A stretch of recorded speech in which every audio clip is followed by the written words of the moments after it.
Bom dia.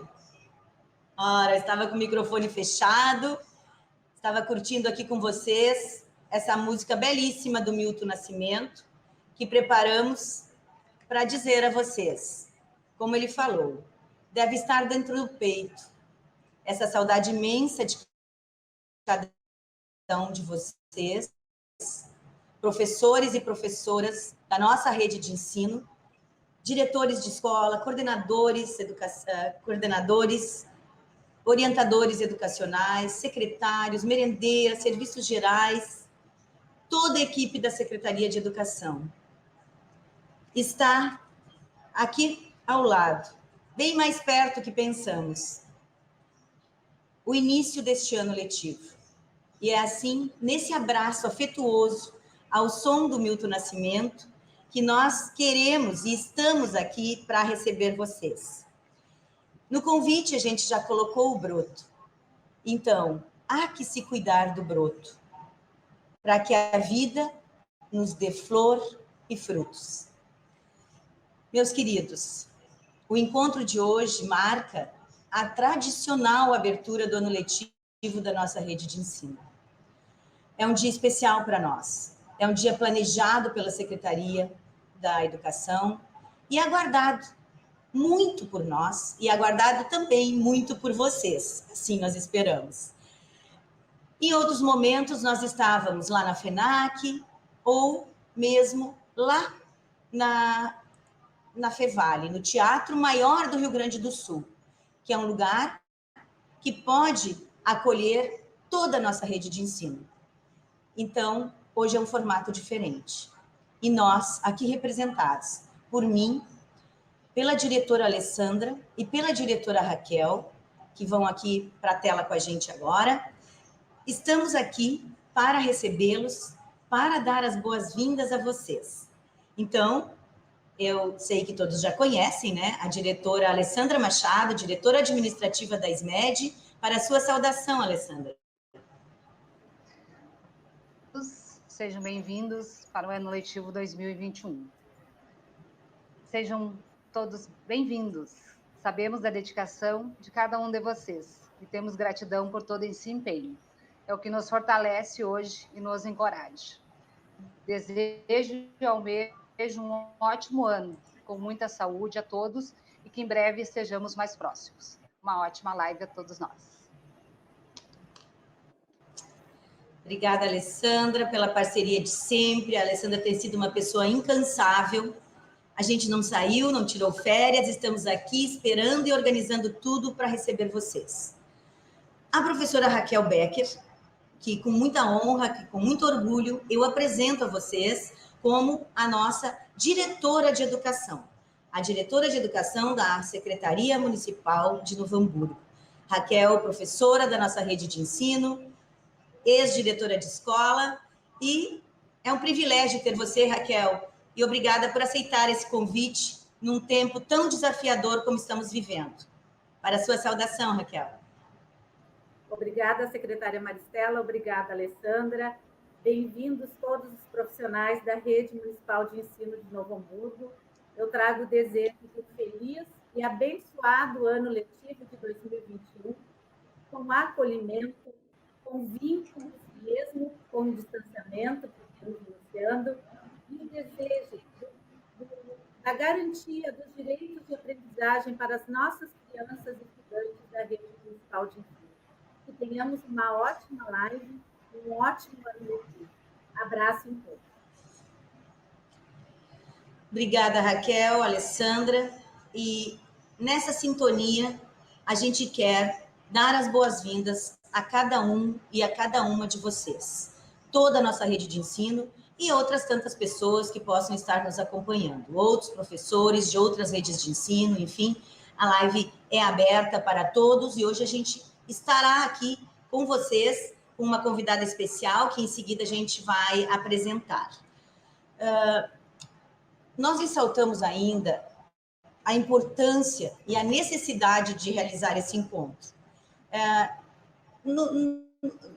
Numa via de um momento de reflexão coletiva, diante desse momento que a gente vive, e ontem, se não me falha a memória, foi o dia que o Brasil teve o maior número de mortes no nosso país.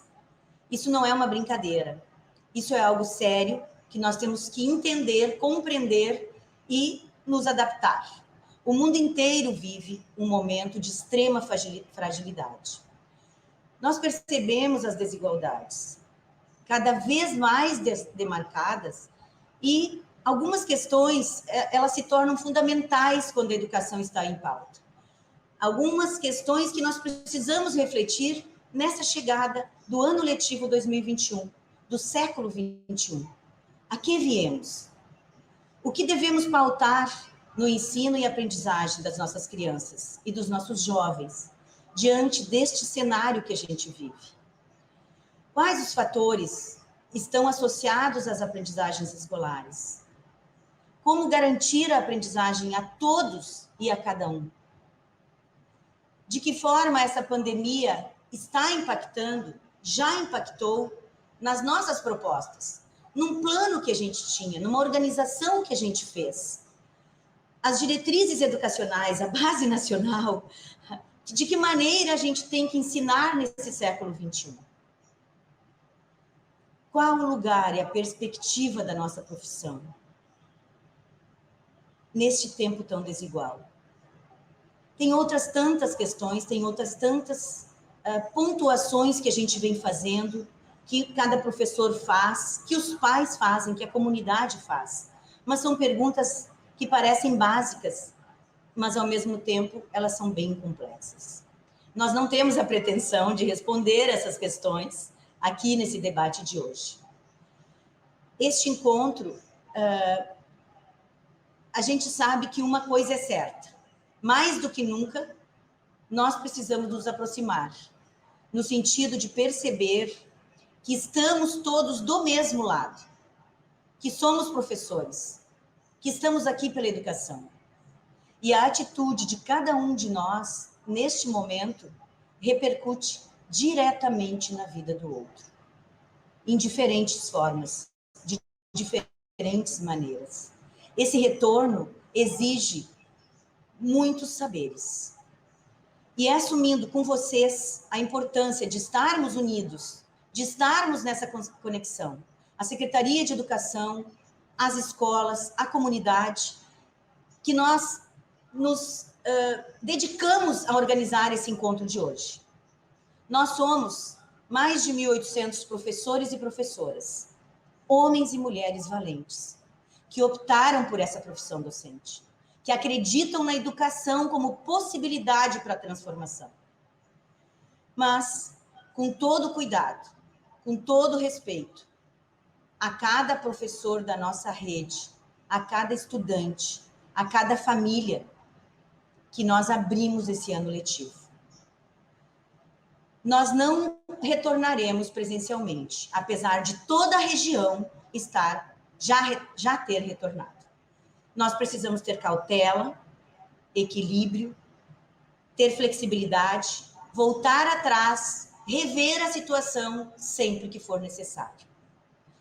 E aqui, neste momento, eu trago também o apoio, o abraço, o carinho, o respeito da nossa prefeita Fátima Daud, que em todos os eventos, na gestão que se passou, né, nos 4 anos anteriores, esteve conosco presencialmente.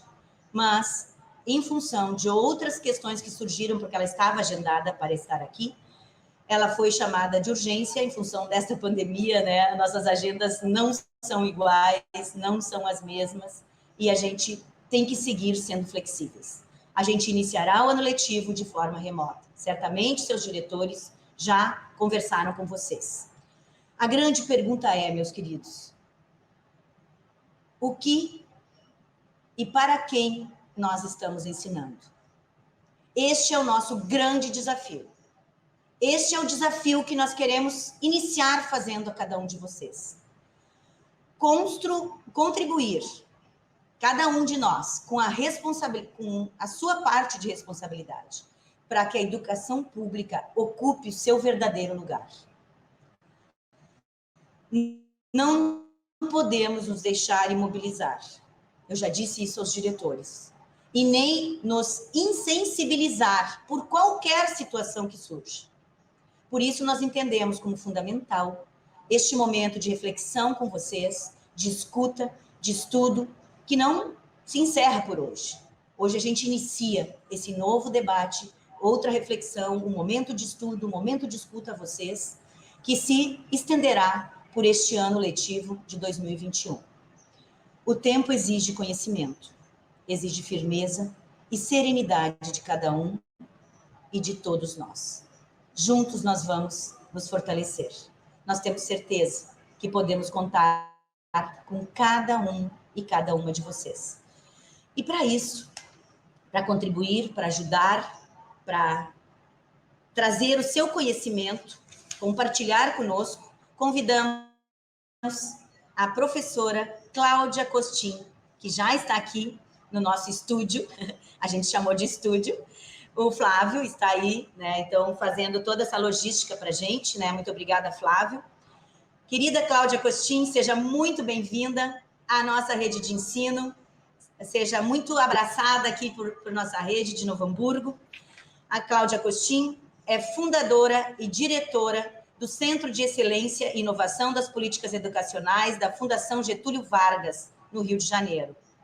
É articulista da Folha de São Paulo, cofundadora do Movimento da Sociedade Civil, do Todos pela Educação,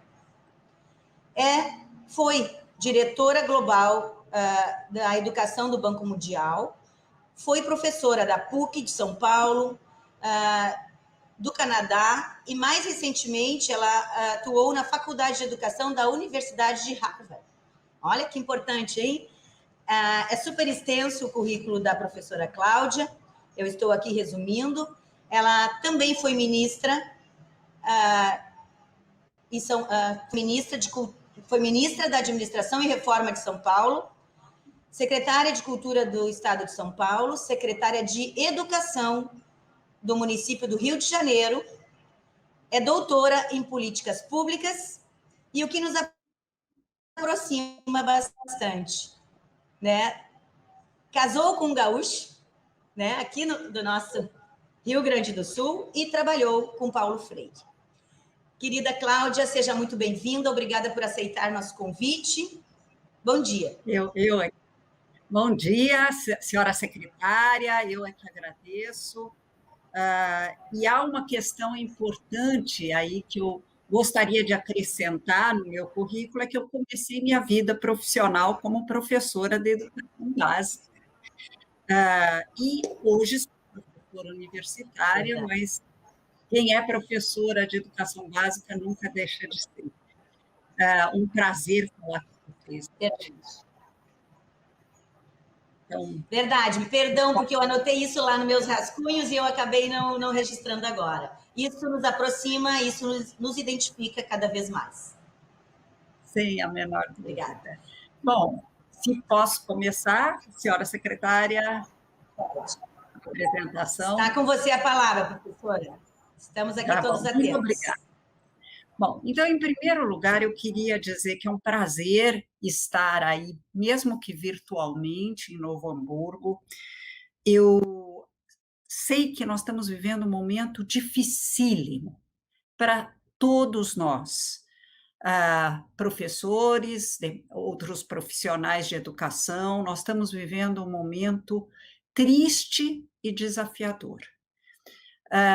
Eu acho que raras vezes a humanidade viveu uma crise de tal proporção. E como eu vou tentar mostrar, não quero deixar todo mundo deprimido nessa recepção aos profissionais de educação de Novo Hamburgo, as crises têm um outro lado, talvez um lado de copo meio cheio, que eu gostaria de enfatizar, porque são oportunidades de reflexão e de inovação. Muito do que nós somos hoje devemos, ou dos avanços que nós tivemos, devemos a crises anteriores. É nas crises que a humanidade mais aprendeu. Vou falar um pouco disso mais para frente. Mas, para começar, eu vou pedir para o Flávio passar a minha apresentação, por favor. Isso. Eu vou falar um pouco dos desafios e do futuro da educação no Brasil. Sim, houve uma decisão correta de não se voltar às aulas presenciais, mas eu sei que vocês, professoras e professores, durante esse período de um ano letivo, quase que um ano letivo inteiro, sem aulas presenciais, asseguraram alguma aprendizagem para os seus alunos. A vantagem de termos mais um tempinho para continuar com a aprendizagem exclusivamente em casa, para além dos benefícios para a vida, né? Em condições tão desafiadoras, é que a gente aprofunde esse conhecimento, porque dizem os epidemiologistas que nós continuaremos tendo aberturas e fechamentos de escola, e mesmo teremos que ter rodízio de alunos no momento do retorno, muitas vezes. Então, adquirir as competências para um ensino híbrido, que começaram a ser desenvolvidos no ano letivo de 2020, vai ser muito importante para nós todos. Bom, vamos para começar a apresentação, por favor, Flávio. Primeira. Travou? Pronto. Eu começo falando de um objetivo que a humanidade se propôs, 194 países, para ser mais, em setembro de 2015. Vocês devem se lembrar dos objetivos do milênio, aqueles objetivos que foram estabelecidos no ano de 2000. E para a educação havia um só, e que dizia que nós íamos assegurar que todas as crianças do mundo teriam acesso ao ensino primário, o que nós chamamos no Brasil de Fundamental 1 ou anos iniciais. Agora, nós fomos mais longe em 2015. Eu, como fui diretora global de educação do Banco Mundial, ajudei na elaboração dos ODS, dos Objetivos do Desenvolvimento Sustentável, e particularmente o número 4, que é para a educação, que diz que nós nos comprometemos a assegurar, esses 194 países, assegurar a educação inclusiva, equitativa e de qualidade, e promover oportunidades de aprendizagem ao longo da vida para todos.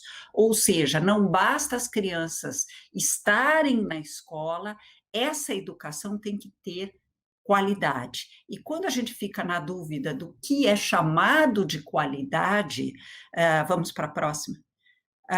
Fica muito claro, por um dos objetivos do desenvolvimento sustentável, que qualidade é aprendizagem. Qualidade não é piscina, não é um prédio muito sofisticado, embora o prédio tenha que ter condições favoráveis ao processo de ensino-aprendizagem. Qualidade é aprendizagem.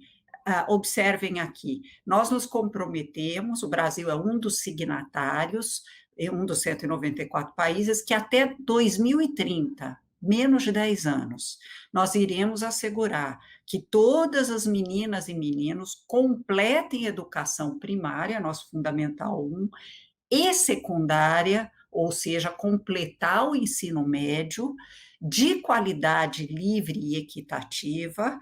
Lembrem que a palavra equitativa quer dizer diminuir as profundas desigualdades educacionais que nós temos, o que é extremamente desafiador, e já explico por quê, que conduza a resultados de aprendizagem relevantes e efetivos.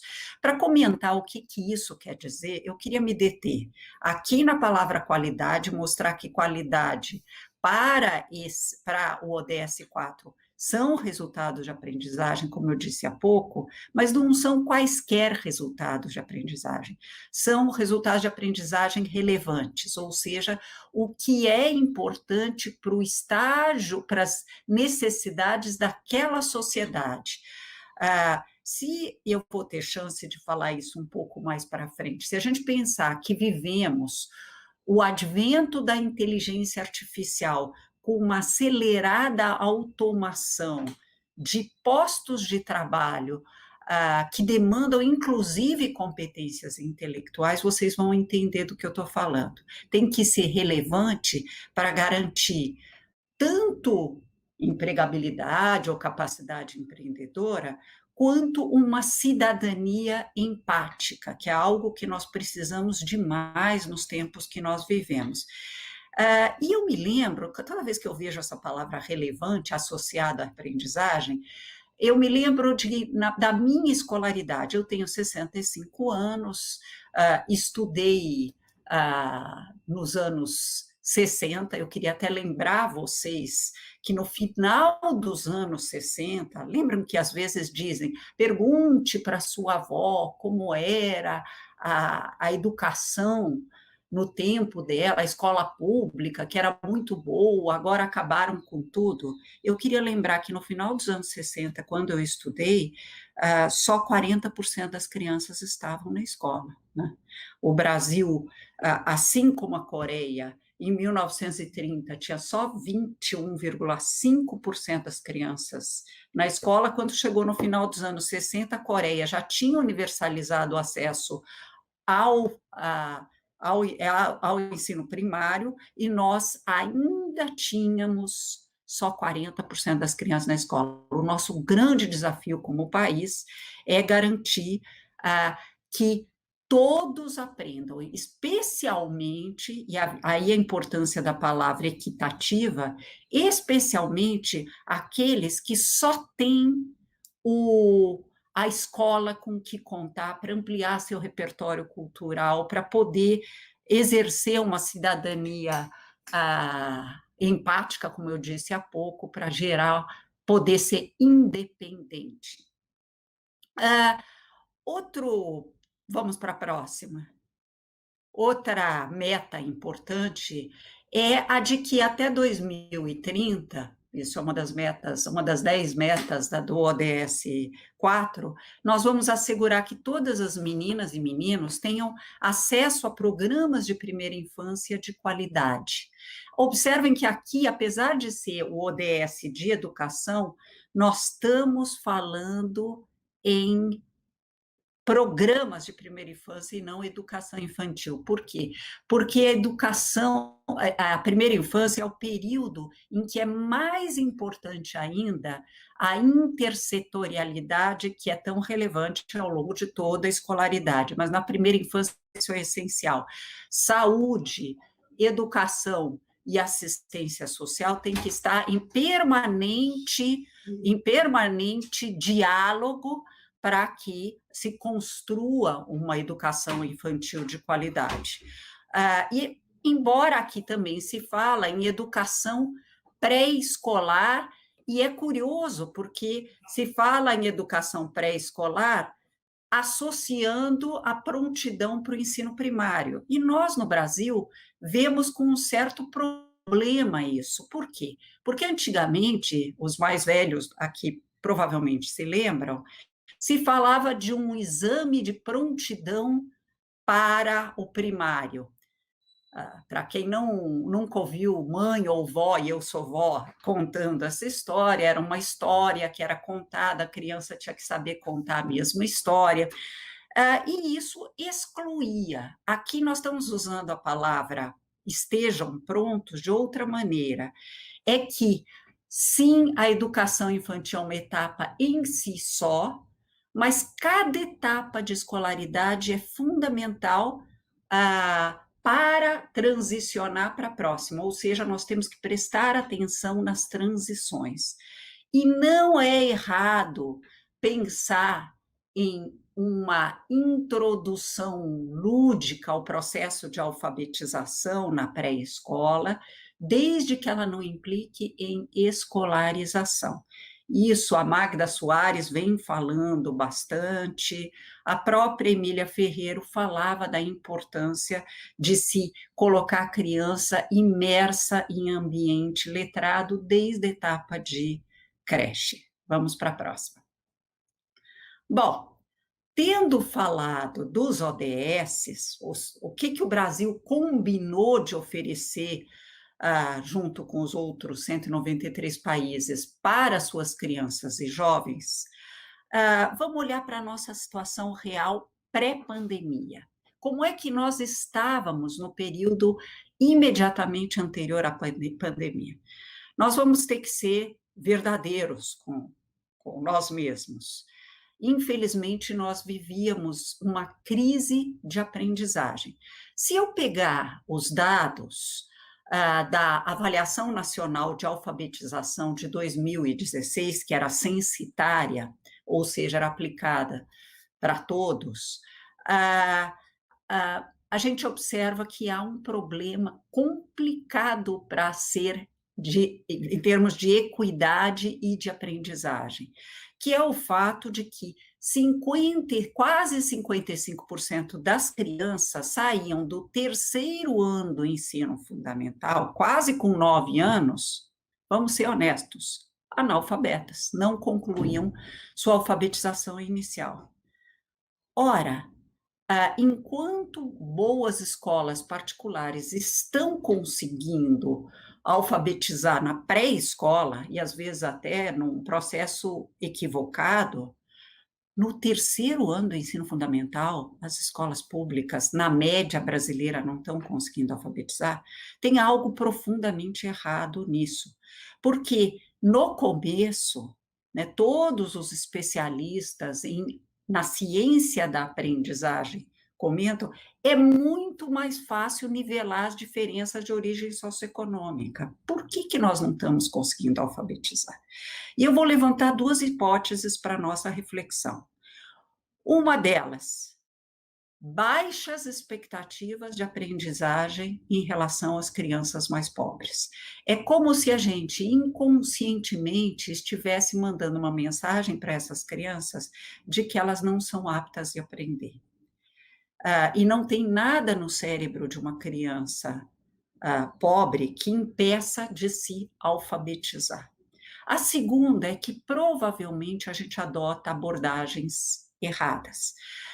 Em tempos de negacionismo científico para a saúde, é importante observar que há um certo negacionismo científico também em educação. Hoje já há pesquisa acumulada suficiente e sólida de como que crianças e adolescentes aprendem. E a gente não está usando no Brasil, eu não estou aqui colocando separadamente a questão de uma cidade ou outra, até porque não conheço, são 5.600 municípios, mas na média brasileira, a gente não vem se baseando em ciência para alfabetizar. A gente precisa conversar mais com as entidades universitárias, aí no Rio Grande do Sul vocês têm o Instituto do Cérebro, tem tantas instituições que olham para a ciência, inclusive no que se refere à alfabetização. Mas a gente também poderia colocar um outro elemento nisso. 68% nos fatores extra-escola, 68% do sucesso escolar de uma criança depende da escolaridade de seus pais. Se os pais não avançaram na sua escolaridade, o que é típico da nossa universalização tardia do ensino fundamental, evidentemente que essas crianças tiveram certas dificuldades. Mas tudo isso é superável, especialmente quando a gente fala de anos iniciais. Se eu olhar para outra ponta, eu falei de alfabetização, vamos olhar para o ensino médio. Lembrando que uma parcela dos alunos do Fundamental 2 não conclui o Fundamental 2, só 75% dos alunos que entram no Fundamental 2 concluem o Fundamental 2, e os que vão para o primeiro ano do ensino médio, uma parte deles repete várias vezes o primeiro ano do ensino médio até que se evadem. Nós temos um problema gravíssimo no Brasil, tanto de defasagem de idade série, quanto de evasão e abandono escolar. Mas entre os sobreviventes, só 9,1% dos alunos do terceiro ano do ensino médio aprenderam o suficiente em matemática. Em português não é um pouco melhor, 21%, mas matemática é uma coisa que me chamou muita atenção. No caso um outro dado importante para a gente observar em termos da aprendizagem no Brasil são os resultados do PISA. Houve um PISA em 2018, cujos resultados foram divulgados no final de 2019, e eles mostraram resultados estagnados para o Brasil. Nós estamos entre dos 20 últimos territórios dos que participaram do PISA. Eu uso o termo território porque participaram tanto países como a China participou por blocos de cidade, não o país inteiro, dado o seu imenso tamanho, e nós fomos considerados a segunda economia mais desigual do ponto de vista educacional entre as 79 que participaram do último PISA. Então, não é só que nós temos uma crise de aprendizagem, mas nós somos um dos países mais desiguais educacionalmente no mundo, pré-pandemia. Imagine o que vai acontecer depois de um ano fechados dentro de casa, uns em lares afluentes, onde há livros, onde há um equipamento para cada aluno, os pais estão em teletrabalho dentro de casa, organizando o ambiente de aprendizagem e comentando os fatos que saem nos jornais, os fatos correntes, enquanto outros estão amontoados em cômodos inadequados à aprendizagem, os pais estão na rua buscando alguma fonte de renda sem uma conexão mais próxima com seu professor, por mais que, como eu disse no começo, um grupo enorme de professores tenha ido para a linha de frente, tenha tentado garantir a continuidade da aprendizagem. Nós temos, eu queria comentar dois aspectos que atenuam esse quadro, e eu vou começar a olhar para o copo meio cheio. Um deles é que o IDEB de 2019, ele mostrou avanços, e ele mostrou avanços, se a gente pensar desde 2005, os anos iniciais vêm aumentando a cada edição da Prova Brasil do SAEB. Desde 2005, a gente vem melhorando nos anos iniciais, a despeito desse problema de alfabetização. Nos anos finais, nas 5 últimas edições, nós tivemos avanços. Mas nessa última, depois de anos estagnados no ensino médio, nós tivemos um salto mesmo no ensino médio. Por quê? Eu fui olhar os dados, os microdados, com muita atenção, para ver se era verdadeiro. É verdadeiro. Por que que nós tivemos? Porque esses alunos que foram melhorando desde os anos iniciais, finalmente estão no 3º ano do ensino médio.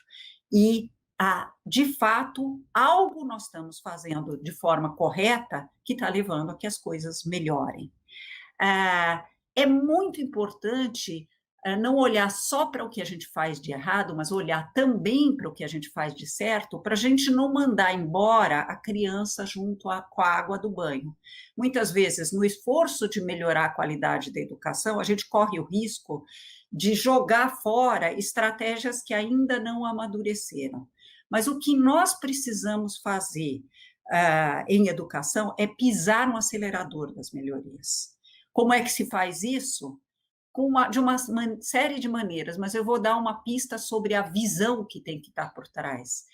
Altas expectativas de aprendizagem para todos os alunos. Às vezes a gente fica tentado a dizer, eu vou ensinar para os que estão motivados, os que não estão motivados deixa para lá. Esquecendo o que causou um problema de falta de motivação nessas crianças. As crianças não podem ser culpabilizados por erros dos seus pais ou por desventuras que seus pais sofreram. O que nós precisamos é mostrar o poder da escola pública. Vários outros países que têm nível de renda muito pior que o nosso, estruturas escolares piores que os nossos, conseguiram diminuir as desigualdades educacionais e terem, ao mesmo tempo, um desempenho melhor no PISA que nós com certeza, a nona economia do mundo, em termos do PIB, pode se desafiar a ir mais longe. Por isso que financiamento da educação é importante. Mas eu queria pegar um outro aspecto importante, que é a questão do professor. Infelizmente, eu não estou contando nenhuma revelação para vocês, a profissão de professor é pouco atrativa no Brasil. E sinto muito dizer, isso passa também por salário, porque às vezes falam, não, salário não é o problema, não, o problema é também salário. É verdade que na Finlândia se paga para professor 20% a menos do que profissões de igual formação, mas é só 20% a menos. Aqui no Brasil é muito menos. Mas não é só salário, é salário e é mais outras coisas. Como a imprensa retrata o professor? Infelizmente, o professor é apresentado pela imprensa não com respeito profissional, mas com piedade, como se nós fôssemos dignos de pena. Não faz sentido isso, e faz menos sentido ainda quando o professor desenvolve autopiedade. Nós não somos vítimas da sociedade. Nós, adultos, escolhemos uma profissão, prestamos um concurso público muito conscientes de que nós íamos lidar com o fenômeno da desigualdade, que íamos lidar com o fenômeno de, entre aspas, famílias desestruturadas. Eu falo entre aspas porque na classe média alta também há famílias desestruturadas e pais ausentes, não é só nos meios mais pobres. É que a gente não quer usar o termo mais pobres. Então, sim, nós ensinamos os alunos mais pobres, alunos que não fazem processos seletivos para entrar nas escolas e cujos pais têm grandes dificuldades e, às vezes, assim como nas elites, desinteresse pela aprendizagem dos seus filhos. E, para completar, a formação que o professor recebe na universidade não é preparatória para a profissão. Aqueles dentre vocês que fizeram magistério, eu também fiz, lembram que o curso era essencialmente profissionalizante, como a medicina é profissionalizante, como a engenharia é profissionalizante. Quando passamos a responsabilidade de formar professores para a universidade, o Darcy Ribeiro alertava nos corredores da Constituinte, eu tive muito presente no processo constituinte que resultou na Constituição de 88. Ele dizia para quem queria ouvir, meu Deus, se passarem a formação de professores para a universidade vai fazer aquilo que ela sabe fazer, que é formar pesquisadores puros em educação, e não preparar para a profissão. Por isso que ele propôs um Instituto Superior de Educação, que tivesse uma certa autonomia. Não, a tese dele está lá registrada, mas não vingou. Mas a universidade sabe formar médicos com uma abordagem profissionalizante, sabe formar engenheiro, pode formar professores com uma abordagem mais profissionalizante. E mais profissionalizante não quer dizer eliminar a teoria, quer dizer promover maior diálogo entre teoria e prática. Há um grande divórcio hoje da formação que nós recebemos na universidade com a realidade do chão da escola. E vocês, professores mais velhos, já devem ter percebido isso. Alguns mais jovens também. Próximo.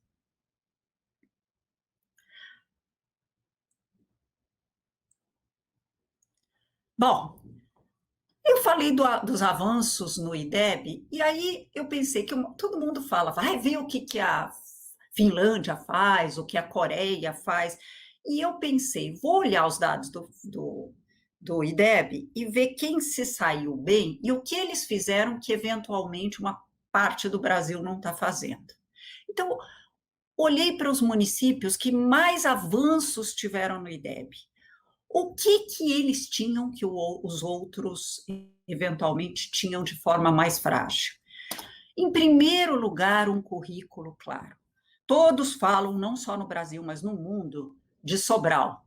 250 mil habitantes, um município de nível socioeconômico baixo, ainda não resolveu outros problemas sociais, mas eles têm um desempenho excepcional. Por acaso, nesse último IDEB, eles não foram o melhor município do Brasil. Quem foi o melhor município do Brasil, depois eu vou mostrar, foi Mucambo, que é um município perto de Sobral, também no Ceará. O que eles fizeram?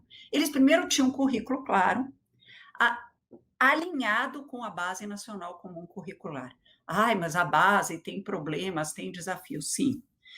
Todos os 40 melhores países no PISA têm um currículo nacional ou algo como um pré-currículo, que é o caso da nossa BNCC, dada a grande diversidade do nosso país.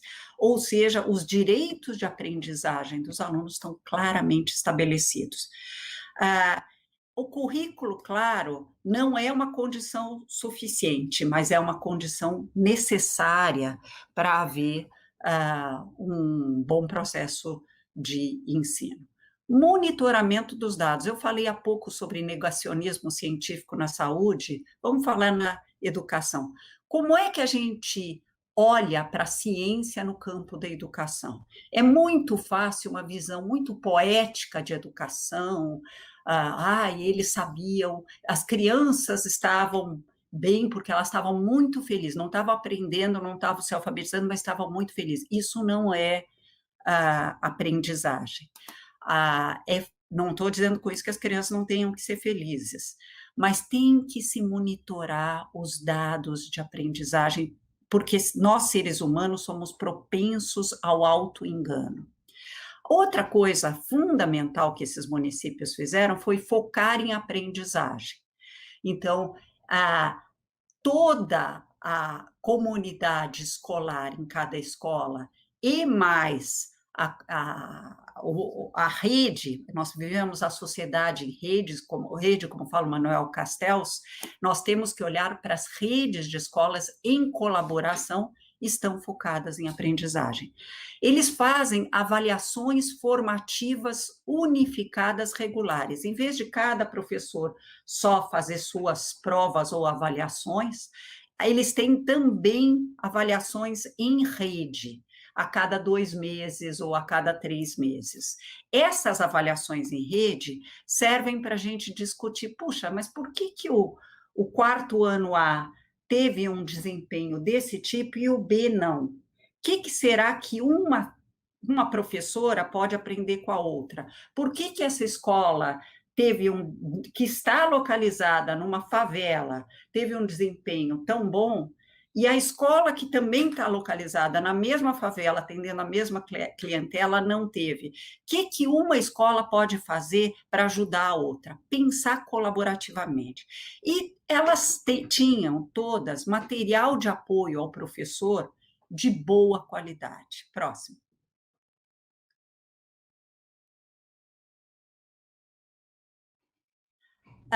Eu peguei o caso de Mucambo. Mucambo foi o melhor município do país em IDEB, 9,4. É um município pequeno, não é comparável com vocês. Mas eles se inspiraram em Sobral. Eles são um município perto, então não foi difícil de fazer isso. Eles criaram uma parceria muito forte, escola e família, por serem um município pequeno, ficou fácil fazer visitas domiciliares. Eles trabalharam com dados de aprendizagem, fizeram avaliações diagnósticas regulares, monitoraram os dados de aprendizagem, mas eles foram mais longe que Sobral, eles fizeram de cada aluno. Inclusive com um plano de aprendizagem discutido com o aluno, usando o conceito de protagonismo do aluno, que o educador Antônio Carlos Gomes da Costa trouxe, introduziu, inclusive, ele já é falecido, mas foi o responsável por isso estar presente na nossa BNCC. Então, eles usaram esse conceito, o aluno discute seu plano de aprendizagem, e criaram um sistema competente de recuperação de aprendizagem. Próximo.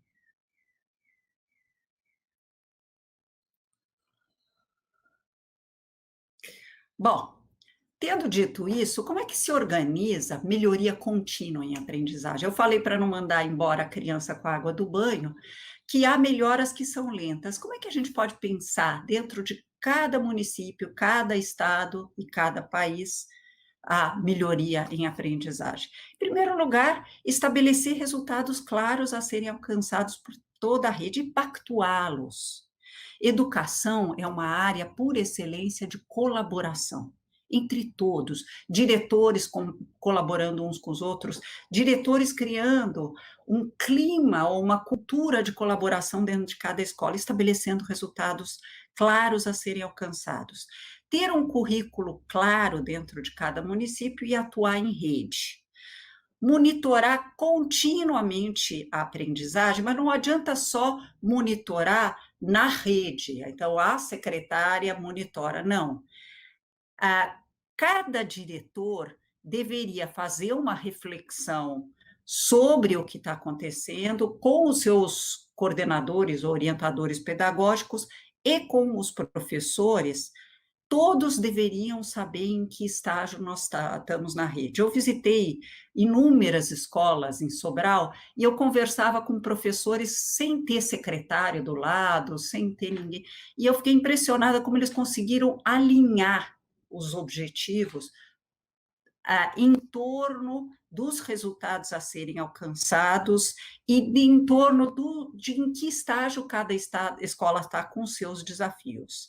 Criar um sistema de recuperação de aprendizagem com atenção muito forte aos mais velhos, porque eles têm um risco muito maior de abandonar a escola, e aos não alfabetizados. Infelizmente, nas escolas brasileiras ainda há muito aluno de quarto, quinto ano, às vezes até de sexto, não alfabetizado ou analfabeto funcional, mais provavelmente. É importante, quando um aluno de sexto ano não se alfabetizou, não adianta esperar um milagre do professor de português, porque ele tem um número limitado de aulas. Às vezes, vale mais a pena criar uma turma especial, realfabetiza os alunos de sexto ano que não se alfabetizaram e devolve para o professor com esse problema já resolvido. E também não é pecado mortal criar turmas de aceleração para os mais velhos, com professores preparados para esse desafio. Outro ponto importante é criar ações afirmativas, ou seja, aquelas escolas que têm desafios muito maiores que as outras, pagar mais os professores que vão atuar lá, dar mais recursos para essas escolas. Se não tem dinheiro para pôr computadores, ou um número maior de computadores em todas as escolas, focar nessas escolas. E um trabalho colaborativo, como eu disse, dentro de cada escola e entre escolas. Próximo. Bom, nesse contexto, já pode pôr no próximo. Isso. Nesse contexto, eu queria falar um pouquinho da Revolução 4.0. O que é isso? Eu atuei na OIT, na Organização Internacional do Trabalho, numa comissão global para pensar o que vai acontecer com o advento da inteligência artificial e com essa automação acelerada que nós vivemos hoje. O Osborne e o Frey, dois pesquisadores da Universidade de Oxford, falam que cerca de 2 bilhões de postos de trabalho vão estar extintos até 2030. Naturalmente, outros postos de trabalho vão ser criados, mas demandando competências de nível muito mais sofisticados, porque a inteligência artificial hoje substitui gente, inclusive gente que tem nível superior.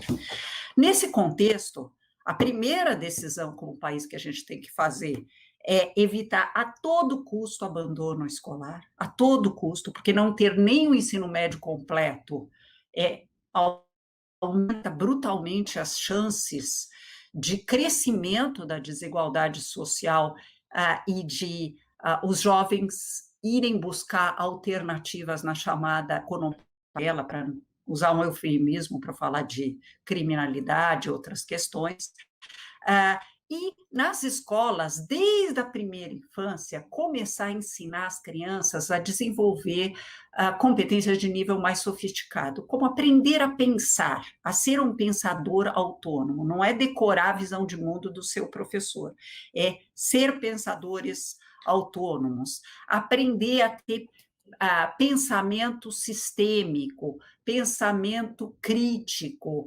resolução colaborativa de problemas com criatividade. Se nós não fizermos isso, não só teremos um aumento da desigualdade social, como isso alimenta uma cidadania frágil, e cidadania frágil é a mãe dos populismos. E populismo, tanto de esquerda quanto de direita, nós brasileiros sabemos que é um desastre completo. Próximo.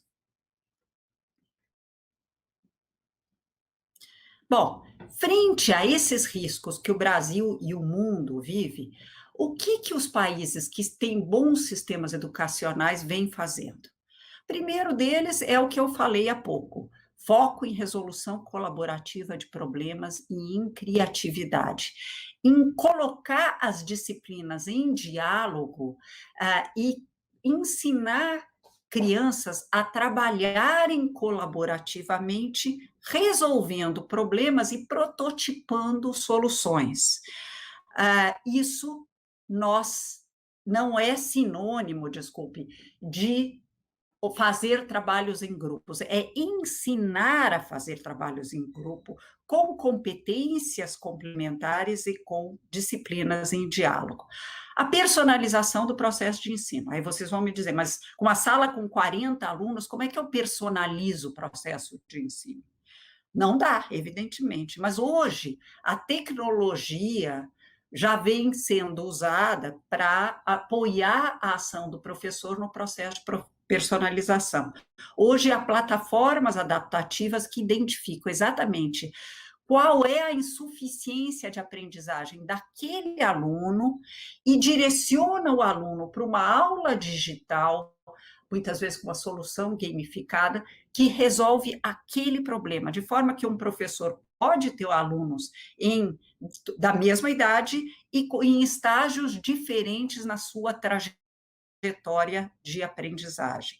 Isso já vem sendo praticado em outros países e em escolas particulares no Brasil também. Algumas escolas públicas começaram a adotar plataformas adaptativas. Outro ponto importante é a flexibilização dos currículos e promoção de interdisciplinariedade, eu já falei disso um pouco. A cultura digital vem sendo introduzida em vários países há muito tempo. Nós estamos um pouco atrasados nisso, mas a competência 5 da BNCC é exatamente isso, e vai ser muito importante, dado o que nós estamos vivendo, desenvolver isso nos professores e nos alunos. Nenhum de nós aprendeu isso na faculdade, mas com certeza a gente pode desenvolver isso em desenvolvimento profissional, em formação continuada em serviço, e aprender como nós aprendemos, infelizmente, na dor nesse período de isolamento social que vivemos. E o ensino híbrido, que combina aulas presenciais e a distância, e eu queria só comentar rapidamente que eu não estou me pegando na definição mais precisa de ensino híbrido. O ensino híbrido brasileiro vai ser aquilo que nós conseguirmos construir como ensino híbrido, ou seja, haverá um processo de aprender fazendo.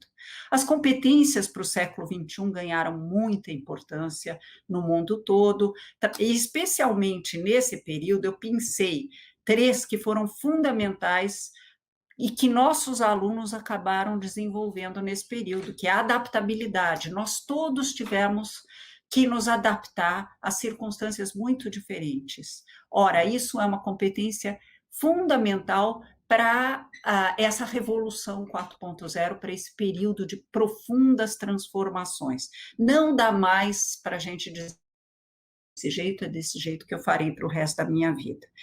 A empatia, não preciso falar de como ela é importante para o século XXI, mas posso falar como ela é importante para o que nós estamos vivendo hoje, com a Covid. E abertura ao novo. Se desafiar para olhar a realidade de uma outra maneira. O protagonismo do aluno, eu já me detive nisso, e o meu tempo está acabando, mas eu gostaria só de relembrar que protagonismo do aluno não quer dizer só escolher matéria no ensino médio, quer dizer formar para a autonomia, o velho sonho do Paulo Freire, do Dewey, da Maria Montessori, e formar para a cidadania global. E as coisas não são contraditórias. Eu só consigo ser apto a uma cidadania empática se eu me sinto inteiro, se eu sinto que os outros devem coisas a mim, ou se eu sinto que eu dependo de caridade alheia e que eu preciso de um líder genial das massas para me dizer como eu devo pensar, eu não conseguirei ser um cidadão global. Próximo.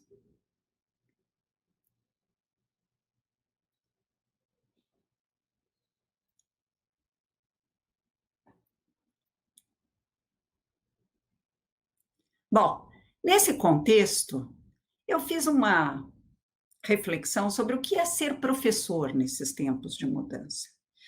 E me ocorreu que, com a tecnologia sendo simultaneamente uma maldição, no sentido de substituir trabalho humano, e uma bênção, no sentido de poder ajudar o trabalho do professor, qual é o novo papel do professor?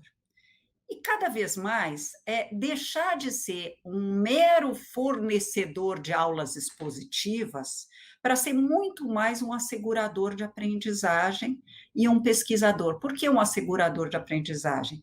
Porque se um dos conceitos do ensino híbrido, que é a sala de aula invertida, eu em casa assisto um vídeo curado por meu professor. Meu professor me remete para ou ler um texto ou ver um vídeo que contém o que eu ia apresentar numa aula expositiva. E na sala de aula, eu asseguro a aprendizagem, eu ensino o aluno a pensar usando os conceitos que ele ouviu ou assistiu na aula expositiva. Cada vez mais o professor será um assegurador de aprendizagem. E isso quer dizer assegurador de aprendizagem para todos, mas também um pesquisador. Às vezes eu vejo críticas dizendo, não, dizem que o professor tem que ser um pesquisador, não, ele tem que ser um professor, não, ele tem que ser as duas coisas. Mas não é pesquisador no abstrato, divorciado da sua prática profissional. É um pesquisador sobre a sua praxis e sobre os seus alunos. O que meus alunos estão aprendendo e não estão aprendendo? Qual a melhor técnica para trabalhar com a dificuldade desse aluno? Isso é ser um profissional. E, nesse sentido, vem um ponto que pode parecer estranho para vocês. Ter orgulho profissional. É não cair na armadilha da autopiedade. Quando um médico pesquisa, ele pesquisa a partir da sua prática. E ele tem orgulho profissional. Eu nunca vi a imprensa entrevistando um médico e o médico dizendo, você precisa ver que dificuldades eu tenho, ou o próprio jornalista perguntando, eu imagino sua prática. Ele gosta de contar das suas práticas. Nós, professores, às vezes temos até vergonha das nossas práticas, não contamos para os colegas, porque isso pode ser mal visto. Ter orgulho profissional. Nós merecemos, ou nós temos o direito de ter orgulho profissional. E ser reconhecido pelas nossas práticas, não ser reconhecido só como categoria no geral, é ser reconhecido pelas nossas práticas também. Compensar a formação inicial hoje ainda muito divorciada da realidade do chão da escola, com aprendizagem colaborativa. É raro a gente falar de formação continuada em serviço como aprendizagem colaborativa, mas é aprendizagem colaborativa e a partir da nossa prática. Quando a gente vê os médicos, as reuniões semanais de médicos em hospitais, eles discutem a sua prática, eles aprendem um com o outro a partir da prática. Mais do que isso, eu visitei escolas em Xangai e cada professor tinha, como parte da sua formação continuada em serviço, o desafio de assistir aulas de colegas. para aprender com eles ou para dar um feedback, professores mais experientes darem feedback para os colegas ou aprenderem, ou as duas coisas, provavelmente. Isso também faz muito sentido. Trabalhar colaborativamente com colegas no planejamento de aulas. Não, em qualquer área da escolaridade, em qualquer nível de escolaridade, há que haver planejamento de aulas, inclusive e principalmente na educação infantil.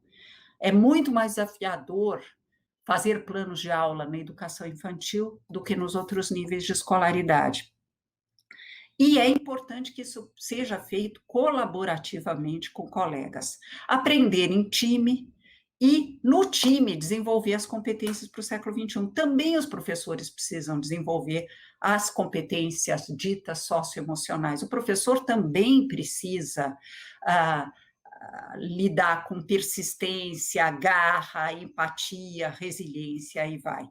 E criar um mindset, para pegar a expressão da Carol Dweck, tão incrível, ela foi se há uma pensadora viva em educação que ganhou inúmeros prêmios para além do Edgar Morin, é a Carol Dweck, que pesquisou essa questão de como que a gente concebe o cérebro e as aptidões de uma criança e de um jovem, e muitas vezes a gente concebe como fixos, como se a criança nasceu com um QI, morrerá com esse QI, ou qualquer outro indicador que a gente vê. E mostrar que todos nós, inclusive as crianças, inclusive os profissionais, crescemos e desenvolvemos talentos que imaginávamos que não tínhamos.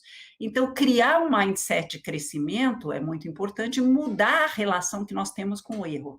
Erro é uma oportunidade de crescimento, como muita gente diz, mas não pratica em torno disso.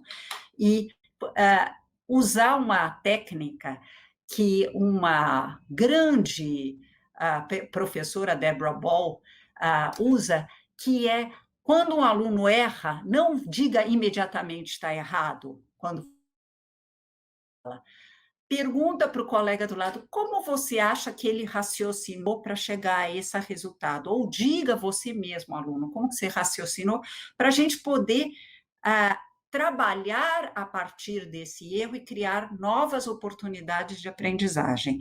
E ensinar a aprender. Próximo, e eu estou encerrando, eu vou pular algumas, porque... A Covid nós já falamos bastante, vai pulando um pouquinho, por favor, Flávia. Depois da crise, vamos falar desse, pode ir nessa. Isso.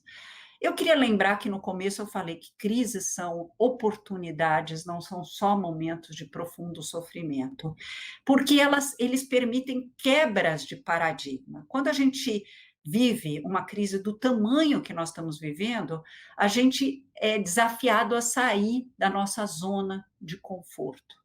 E todos nós tivemos em todos os campos de atividade, em educação não foi uma exceção.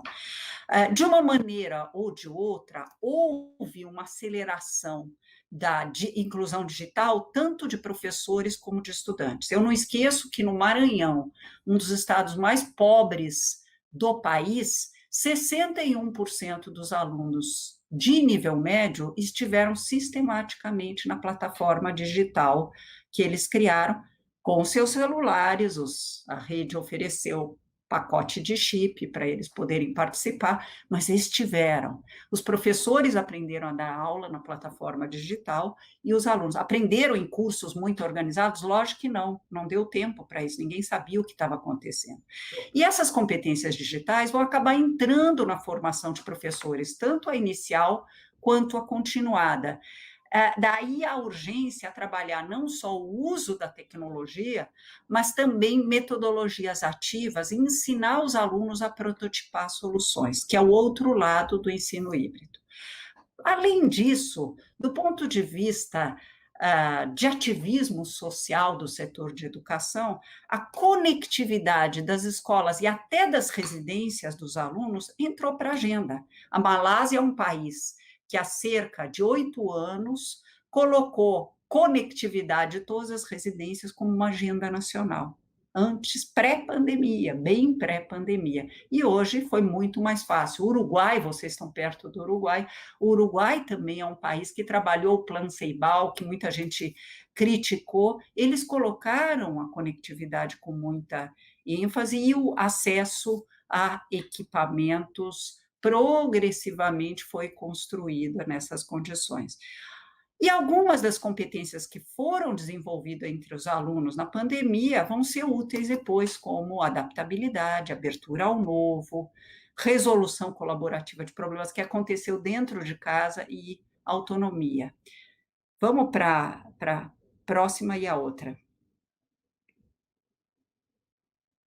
Nesse contexto, qual a escola que a gente deveria construir? Eu vou compartilhar com vocês a minha utopia. Utopia não no sentido de uma coisa impossível de ser feita, mas de algo que ainda não aconteceu, ainda não teve lugar. Então, eu sonho com uma escola em que todos aprendam, em que se possa combinar excelência com equidade. Uma escola em que tanto alunos como professores trabalhem colaborativamente, que é uma das competências mais importantes do século XXI. Uma escola em que o aluno aprenda a se reinventar. Se pintos em ondas sucessivas, ele provavelmente vai ter diferentes profissões ao longo da vida, na medida em que escasseiem os postos de trabalho na sua profissão de eleição. Então, aprenda a se reinventar. Uma escola em que os saberes não estejam fragmentados. A velha utopia do Edgar Morin, que ainda aos 99 anos continua defendendo a religação dos saberes. Uma escola que ensine a pensar e a aprender. E uma escola que reserve tempo e espaço para formar para a autonomia. Como eu disse antes, o velho sonho de Dewey, Maria Montessori e o nosso Paulo Freire. Próxima, e eu fecho. Era isso que eu queria falar, mas queria só mostrar o meu Twitter. Eu falo todos os dias com 86 mil professores e pesquisadores da educação no Twitter, porque se alguém não conseguir fazer perguntas hoje ou lembrar depois, eu falo todo dia com quem me faz perguntas pelo Twitter. É @Cláudia Costin. Muito obrigada, foi um prazer falar com vocês. O prazer foi todo nosso, Cláudia, em poder te ouvir. A professora Cláudia tem uma visão geral, né, de mundo, que presencialmente, né, esteve acompanhando em outros países, acompanhando a educação, Todos pela Educação, pela Unesco. Acho que faz um belíssimo trabalho nessa área, professora. E é um privilégio para nós ter você aqui recebendo a nossa rede de ensino neste ano letivo de 2021. Talvez a importância não esteja no dizer da professora Cláudia, mas naquilo que nós ouvimos, naquilo que nós escutamos a partir da fala da professora Cláudia, naquilo que nós estamos aproveitando, queremos compartilhar, discordamos ou estamos abertos a ouvir em outros formatos, né?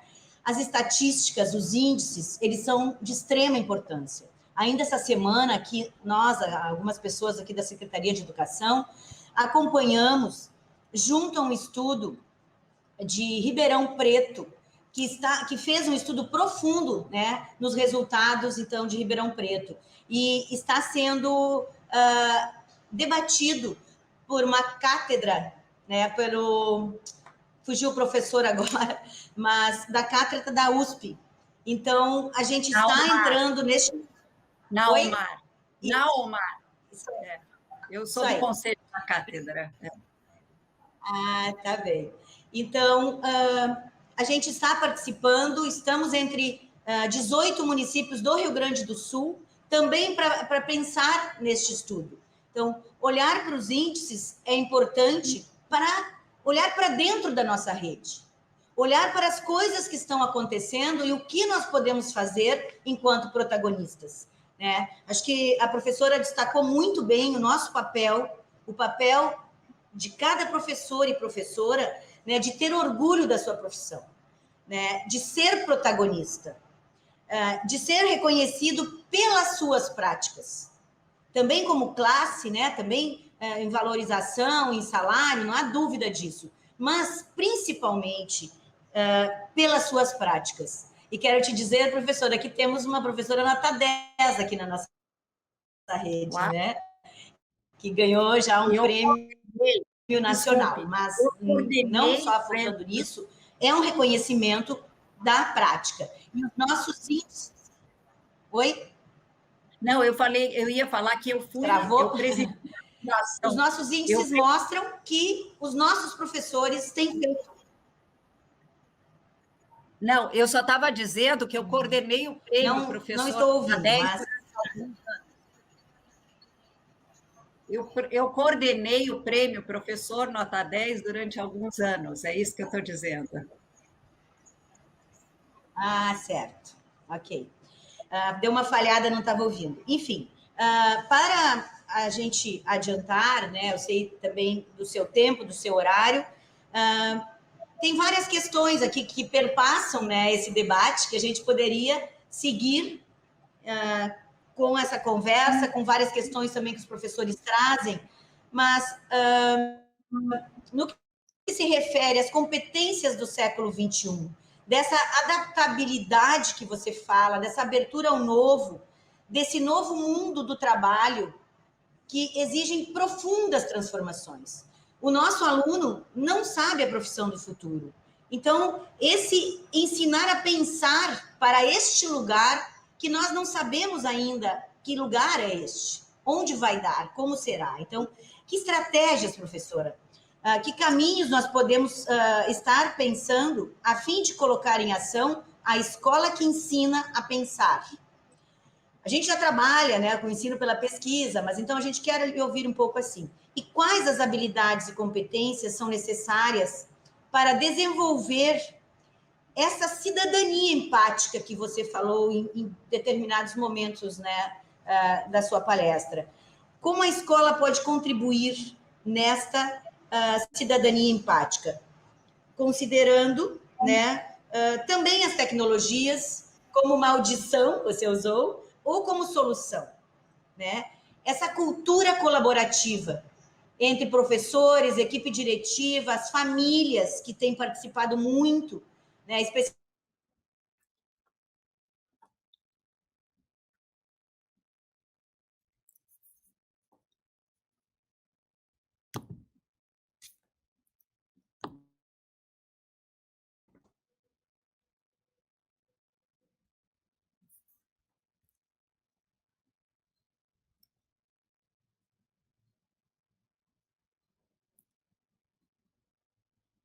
Caí, voltei.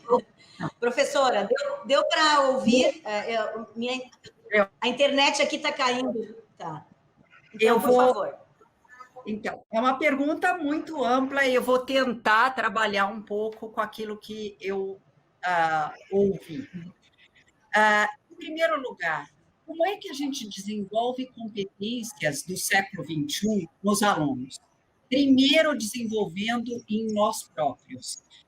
Eu costumo dizer que não dá para um professor ensinar a empatia se ele faz bullying com o aluno, né? Eu não estou dizendo aqui que nós fazemos, mas todos nós temos na lembrança algum professor que fez bullying com um colega nosso na escola, se não com a gente mesmo, na lembrança escolar que nós temos.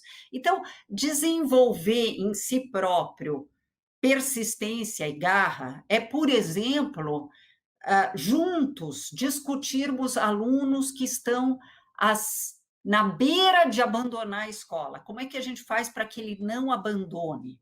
Não de uma maneira paternalista, de uma maneira realmente emancipadora. Como é que eu chamo esse aluno a manter o vínculo com a escola e, ao mesmo tempo, aprender? A outra questão que você levantou é a questão ou que eu decodifiquei da tua fala, do protagonismo. Porque quando eu falo do protagonismo do aluno, muitas vezes, ou às vezes, quando as pessoas falam, esquecem do protagonismo do professor. Tanto o aluno quanto o professor são protagonistas em momentos diferentes e de formas diferentes. Ambos são fundamentais na escola. E o professor só consegue promover protagonismo do aluno se ele é protagonista também. Então, quando o professor tem um discurso só de impossibilidades, não adianta, com uma sala de 45 alunos, como é que eu vou conseguir fazer qualquer coisa? Eu estou fazendo o discurso das impossibilidades. É lógico que não poderei fazer tudo o que eu gostaria. Eu terei que adaptar meu processo de ensino. Eu visitei uma escola na África, eu morei na África por um ano, e eu visitei inúmeras escolas. E uma vez eu visitei uma escola que um professor tinha 80 alunos na sala. Não foi uma boa aula para nenhum padrão, evidentemente, mas aquele professor fez o melhor que ele podia nas circunstâncias que ele tinha. Isso não quer dizer que ele não deva lutar por melhores condições, mas vamos olhar para as coisas em perspectiva. O protagonismo do professor frente ao aluno é quando ele mostra que ele, professor, está empoderado e o aluno está empoderado. Não infantilizar os adolescentes é uma boa receita.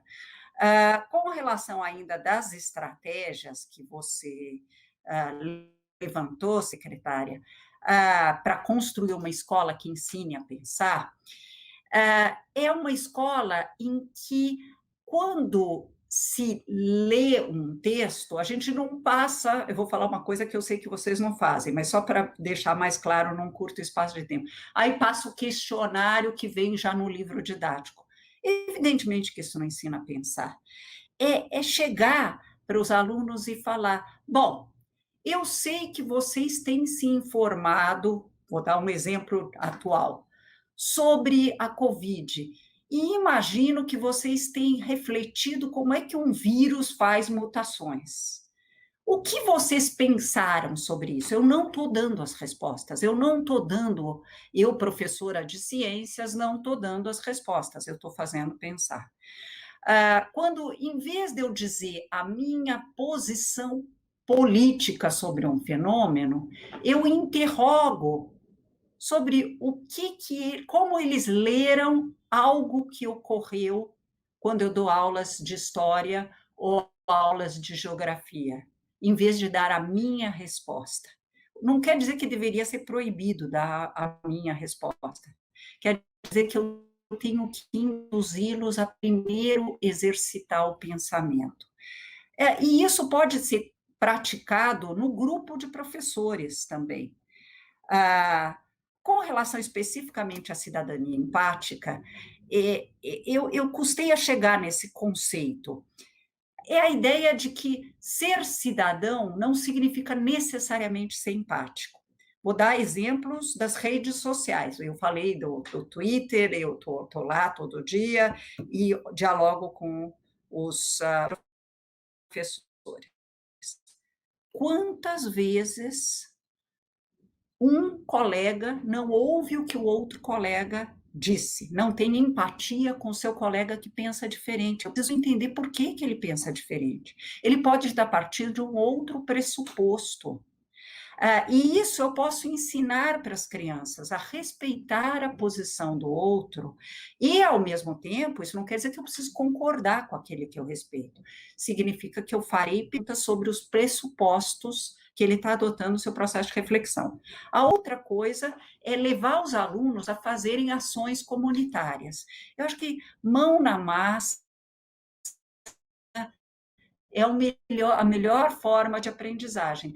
Levar alunos para fazerem ações transformacionais no seu ambiente, a ensinar o pessoal a dispor corretamente o lixo.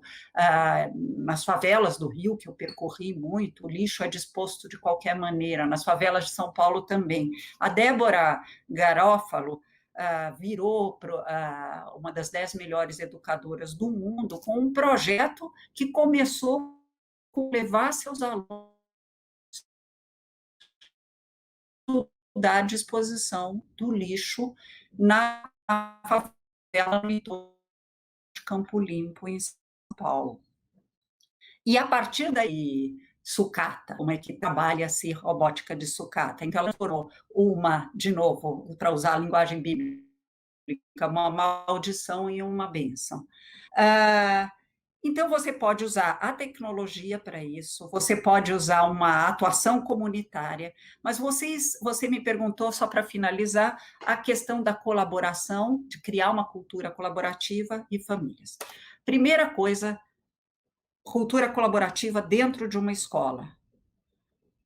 Nós não vamos mais pensar naquele plano de aulas todo amarelado que eu não mostro para os meus colegas, porque isso aqui é meu patrimônio. É compartilhar planos de aula.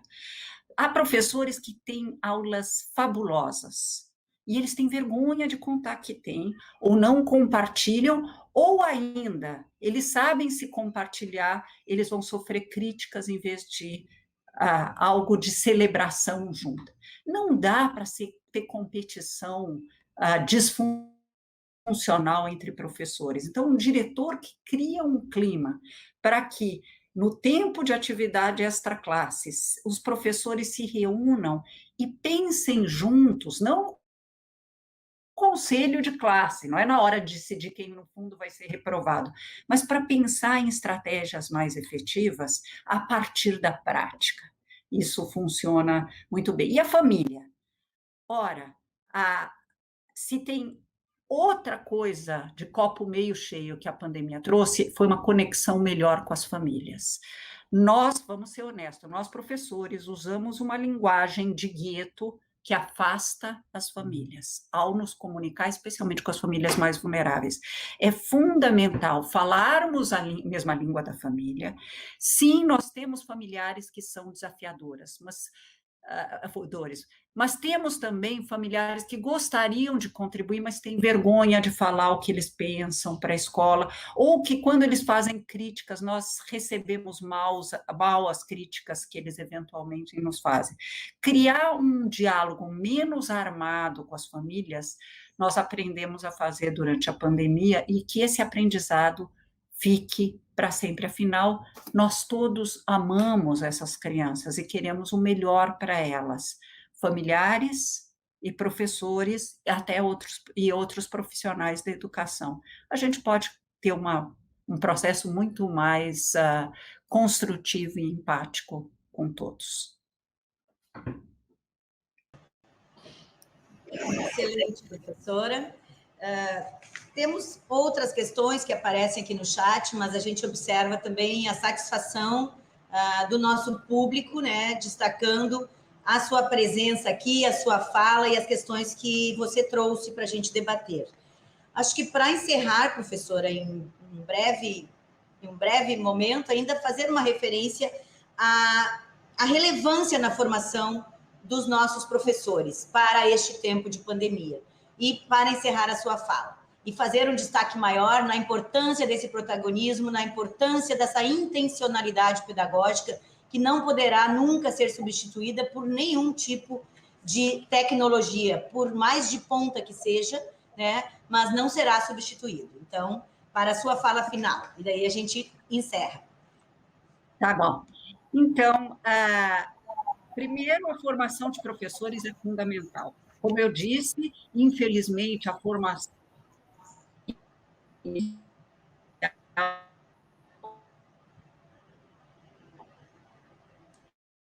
ainda é excessivamente divorciada da realidade do chão da escola.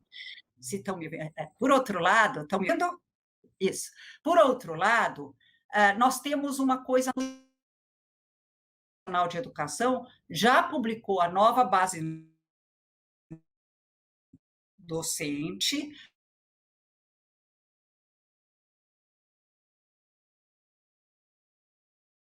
teoria e prática continua como um processo relevante. Com relação à intencionalidade pedagógica, é fundamental que a gente olhe usando ciência no processo de ensino, cada vez mais. Isso não é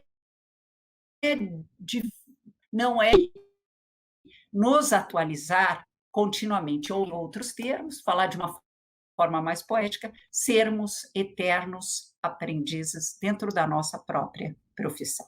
Muito obrigada, foi um prazer falar com vocês. Continuo à disposição nas redes sociais, particularmente no Twitter, @Cláudia Costin, tudo junto, com N de navio no fim, e foi um prazer ter visitado virtualmente Novo Hamburgo. Espero que em tempos melhores eu possa estar aí presencialmente. Obrigada, Cláudia. Foi bastante importante você estar aqui conosco nesta abertura de ano letivo. E nós também esperamos te encontrar em outros momentos, se possível presencialmente, e se não, em outros momentos também, aqui participando nessa formação que estamos organizando para nossas equipes, né, para os professores da nossa rede de ensino, que você possa também estar participando e contribuindo ainda mais conosco. A gente encerra desejando que cada um de vocês, professores e professoras, tenham força, sabedoria. Muitos saberes serão necessários nesse momento de retorno, nesse momento de pandemia. Mas nós temos. O desafio é que a gente possa estar olhando, enxergando para além daquilo que se vê, né? Porque nós estamos aqui, eu vejo o rosto da Cláudia, simplesmente, e eu queria estar vendo vocês. Eu queria estar sentindo vocês. Eu queria estar pulsando com vocês.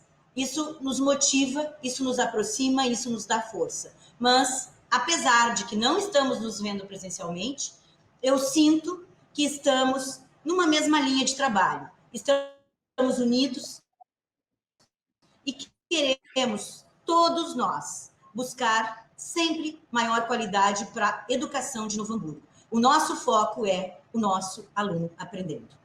Cuidem-se muito, cuidem-se mais ainda, porque não estamos atravessando um momento fácil. Está bem? Então, teríamos 1 milhão de razões para nos queixar e nos vitimizar. Porém, nós temos, Cláudia, 1 milhão de razões para saber que somos protagonistas, que somos valentes e que fazemos a diferença.